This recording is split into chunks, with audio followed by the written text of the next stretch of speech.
News 21 এর পক্ষ থেকে শারদীয় শুভেচ্ছা। মাধবদীতে পূজা মণ্ডপ পরিদর্শনে বাংলাদেশ আনসার ও গ্রাম প্রতিরক্ষা বাহিনীর মহাপরিচালক মেজর জেনারেল আব্দুল মোতালেব সাজ্জাদ মাহমুদ। বিস্তারিত জানাচ্ছেন চৈতি রায়।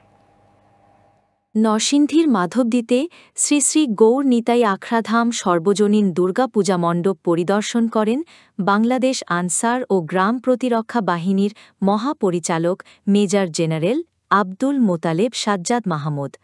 বাংলাদেশ আনসার ও গ্রাম প্রতিরক্ষা বাহিনীর উপমহাপরিচালক অপারেশন মোহাম্মদ সাইফুল্লাহ রাসেল, ঢাকা রেঞ্জ উপমহাপরিচালক মোহাম্মদ আশরাফুল আলম। এ সময় আরও উপস্থিত ছিলেন শ্রী শ্রী গৌর নিতাই আখড়াধাম সর্বজনীন দুর্গা পূজা মণ্ডপ কমিটির সভাপতি প্রণব সাহা লোটন।